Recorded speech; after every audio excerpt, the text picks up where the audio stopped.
All right, guys. So we are going to be creating this Converse All-Star logo together. All right. So first thing we're going to need to do is we are going to need to get to Adobe Illustrator, open up a document that's 8 inches by 8 inches, and keep it one artboard. We can do that by hitting File, New, or Command N. We'll get to this screen, and then we're going to create that document. All right.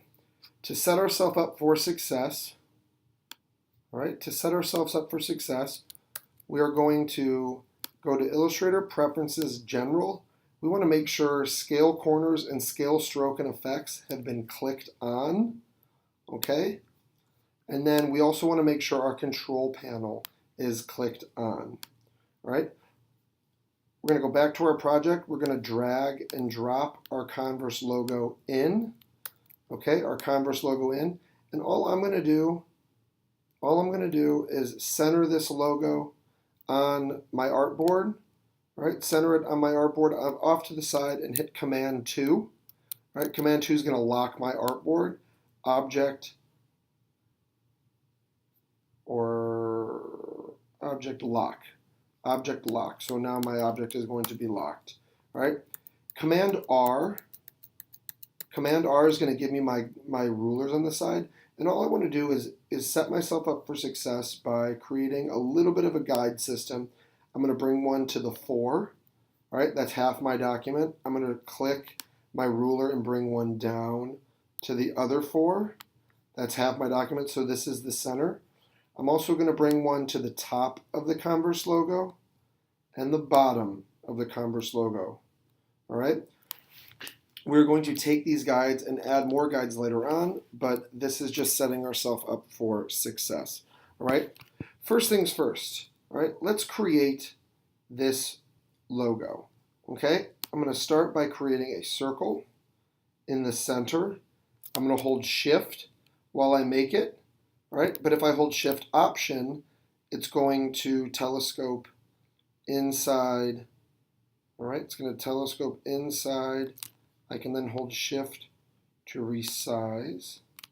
All right. All right. Second thing I'm going to do is take my eyedropper tool here and suck up the color of that. These little things right here, I've set the foreground color. I want to set the stroke color, so I'm going to swap. All right, swap those colors. So now my stroke color is that size, and then we need the window stroke window open. All right, if you open it for the first time, you're going to see it look a little bit like this. All we got to do is click and show options because we need some of these options in a moment. All right, so we're going to raise that stroke up to about, let's call it 9. All right, I can then take this, I'm going to Command C and then Command F. That's going to copy and front my logo, or copy and front my circle. So I have a circle directly on top. Command Z. All right, Command Z takes it back. And then I'm going to hold Shift Option, all right, to make it a little bit smaller. And then I'm going to hold Copy Front. Again, hold Shift Option, make that a little bit smaller.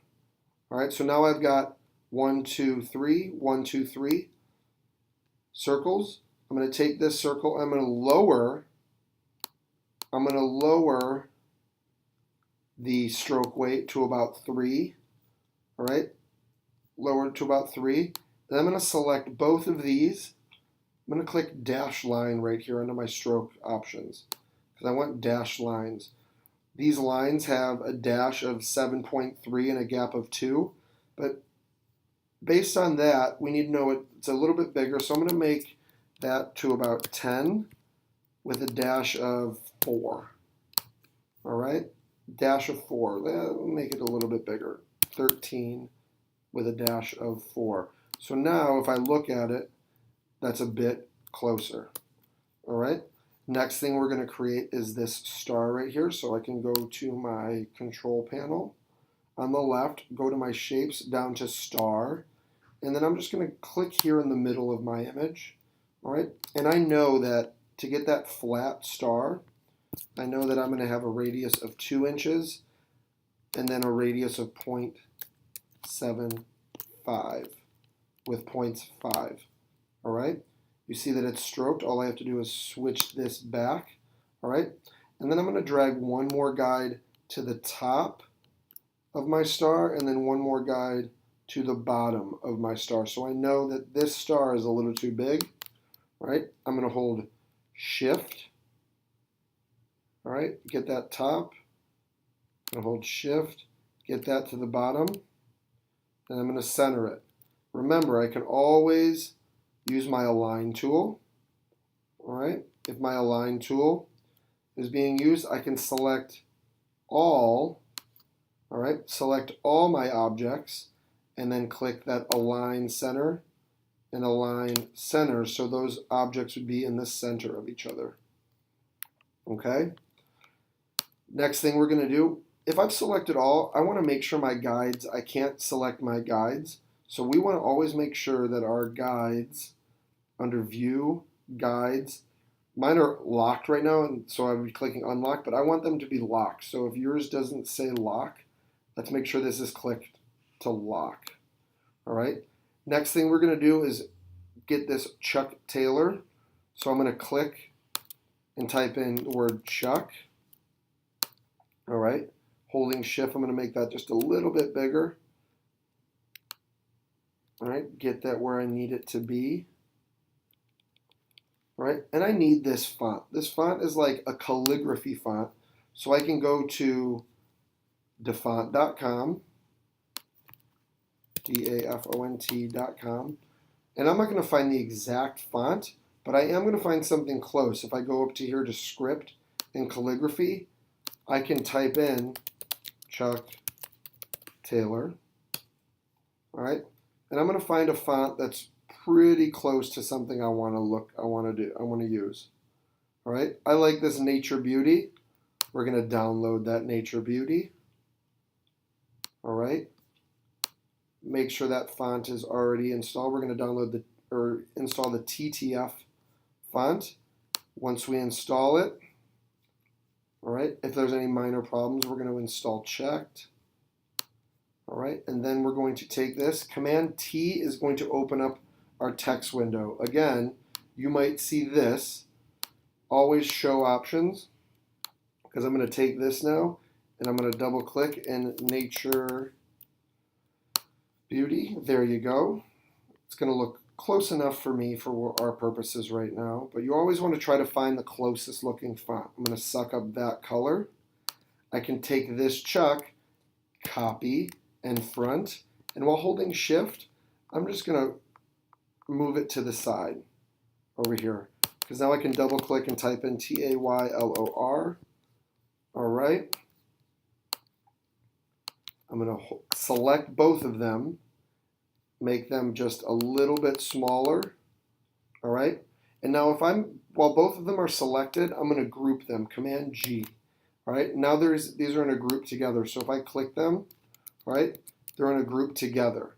So now I can take these and the rest of my image, and if I go back to my Align tool, I can center those. They just move just a little bit. So now I know that these are perfectly centered with the rest of my objects. All right. Next thing we're going to do right here is create the R. You guys might look at this R just how you've done in the past and go, oh, that looks like a capital R with a circle around it. But what you may not know is if I select and just click a font, all right, we're going to use a regular font. So this is one of the only times I'm ever going to say the default font is fine. Myriad Pro. All right, Myriad Pro is a fine font.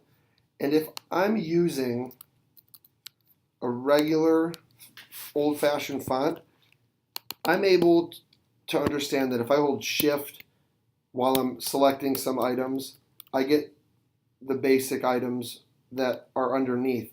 But if I hold Option, I start to get some items I've never seen before. All right, so if I hold Option R, it gives me that registered trademark symbol. Okay, I can make this a little bit bigger.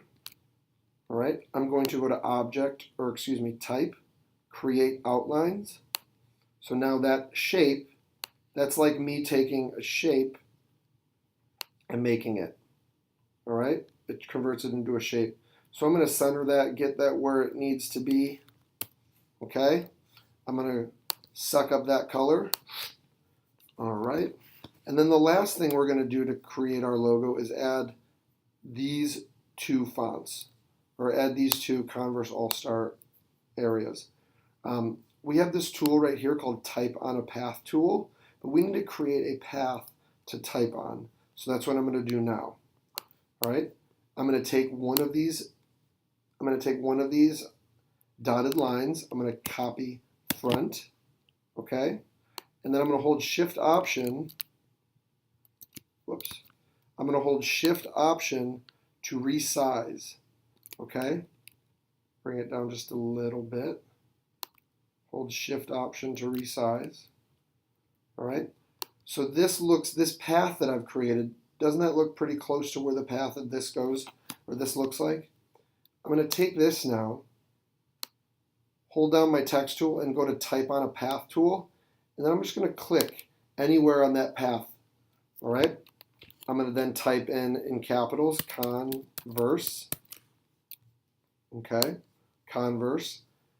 If my character palette is open, Command T to open up your character palette. One of my other options is paragraph, all right? And I'm going to center Converse on that paragraph, all right? So now I see that Converse is centered on this line right here, all right? This line right here. See this line right here? This is the center of my line, or my path. So if I center it, this is on the path. I know that this guide is the center of my object, so I can now rotate until that line is on the center of my guide. Some fine tuning here to make sure it's perfectly centered. Perfect. All right. Now, one of the main differences between this font and this font is the color, so I can go ahead and suck up that color. And then we need to find a we need to find a serif font that looks something like this. In my document already, I know a font could be the font Rockwell. All right, Rockwell looks close. If I raise those letters, Rockwell looks relatively close. All right, but if you don't have Rockwell in your list, I can't just go to the internet and go to the font and search for the font Rockwell. Rockwell doesn't come up.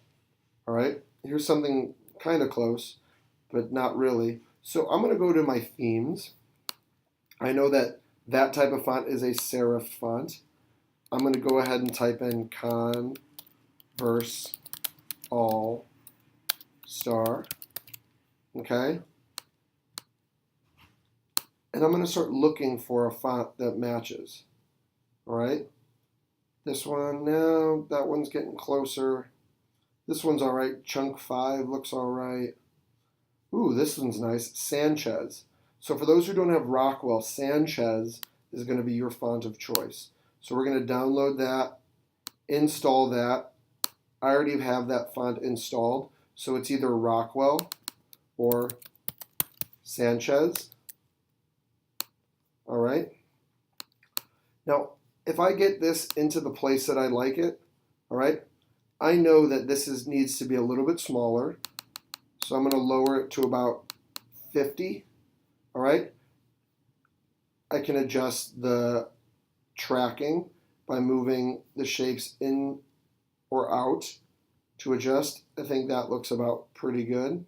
All right, I'm going to take this, turn off my guides by hitting Command:, turn off my guides. I'm going to take this Converse and copy front it, rotate it while holding Shift 180 degrees so it's on the bottom. All right, then I'm going to give it a double click so I can delete that text and type in All Star. Okay? Now, the difference between this and this, all right, is that it's flipped. So I can take, if I select All Star, I can double click my text tool and I can flip it. All right? So I'm going to flip it and press OK. So that flipped the text, but now the baseline is on the inside of that path. We're going to adjust the baseline here in our text tool, Command T, make sure our options are shown. We're not hiding the options, but I can adjust my baseline and my text to make the baseline the top of the text. But if I do that, the tracking of all my letters is a little bit wide, so I have to adjust the tracking of all my letters to get them a little bit closer together. Okay? I can then take both my All-Star and my Converse. I'm holding Shift while I select both of them. I'm going to take my Converse and my All-Star, and I'm just going to add a little bit of stroke to it. Make sure these are both selected.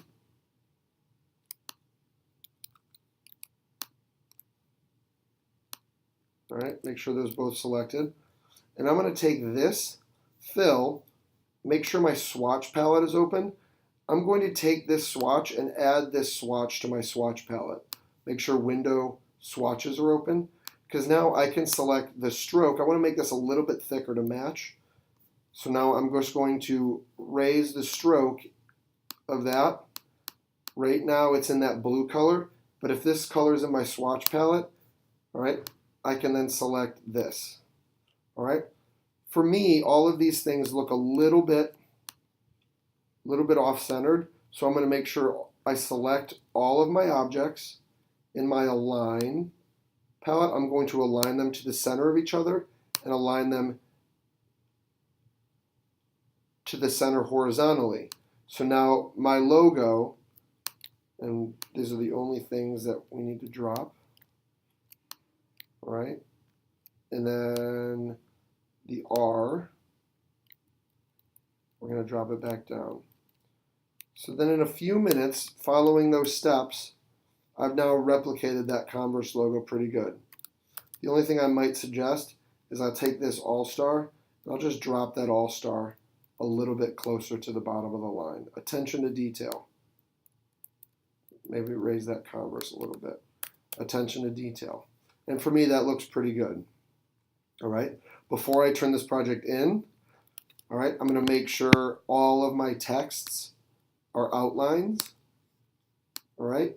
And then I'm going to File, Save As, a PDF.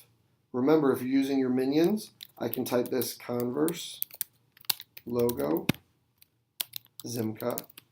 And then if I have more than one page, I want to click Range, and then I'm going to tell what page I want it to see. So I'm going to click Save. All right, always view your PDF after saving. And then there's my finished Converse All-Star logo. All right, follow these steps and create your own.